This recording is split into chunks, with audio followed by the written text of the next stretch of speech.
Ken, what have we got today?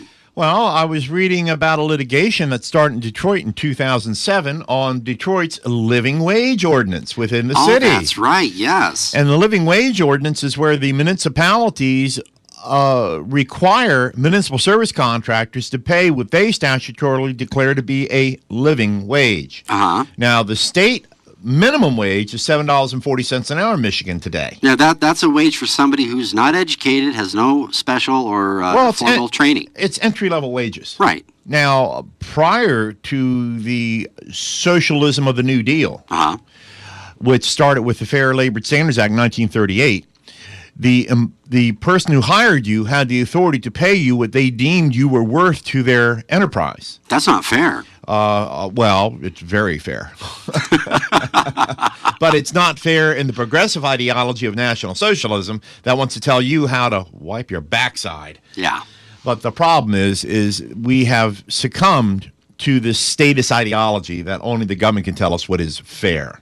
Mm-hmm. And that's what you always hear. And the point here on this living wage legislation is the ordinance in Detroit was declared unconstitutional in the fall of 2007, and nobody heard about it. Uh-huh.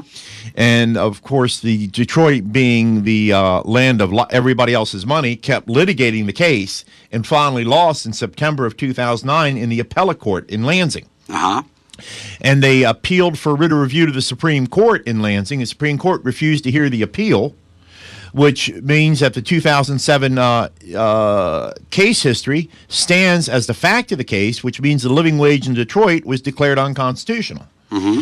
And the article I read was written up out of the Mackinac Center, and it was talking about Ann Arbor's living wage, which is very interesting, because Ann Arbor living wage is now unconstitutional, but they're still paying it. And what Ann Arbor does is when it hires a municipal service contractor, it tells the municipal service contractor it shall pay its Ann Arbor's living wage statutory law, which is upwards of $13.04 an hour, which is approximately $6 higher than the $7.40 minimum state mandated wage on municipal contracts. Mm-hmm. So what the municipality in Ann Arbor does is takes taxpayer money, which generally comes from the property owners, and subsidizes the contractors' minimum wage hireling to the tune of $11,700 per year per minimum wage hireling.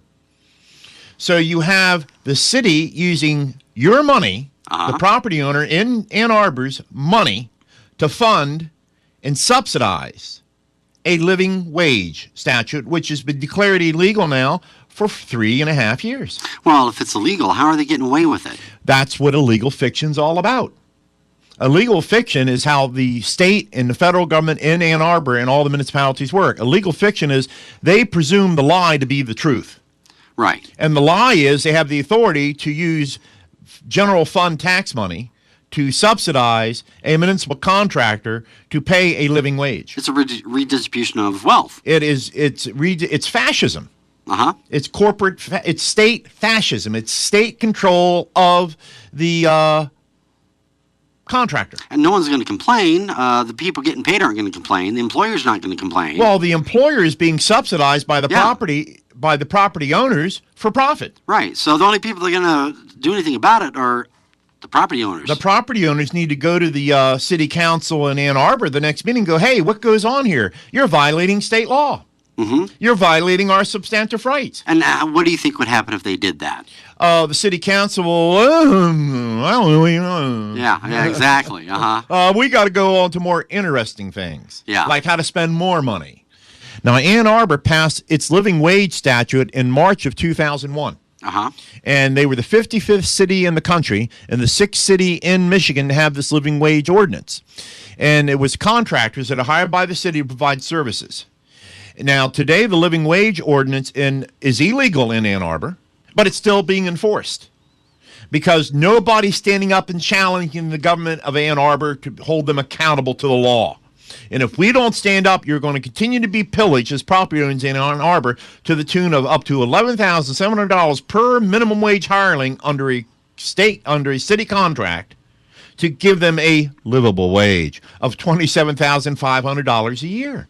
And the thing is, for the past 110 years, that's all the government has done is weaved its way into our lives, turned us into human resources to be to be cannibalized by their fascist corporate allies.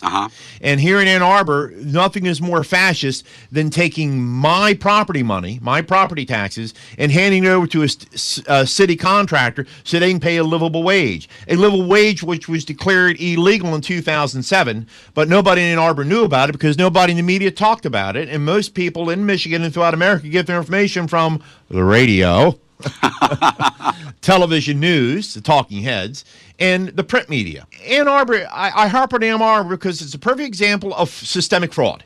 Yeah, right here in our home state. In our home state. Now, the Ann Arbor City Council knew in the fall of 2007 that their living wage was declared illegal. But they all sat back and said, well, we'll wait for the appeals to run its course. Well, the appeals ran its course in the fall of 2009, yet nobody in Ann Arbor even knows the appeals have run its course.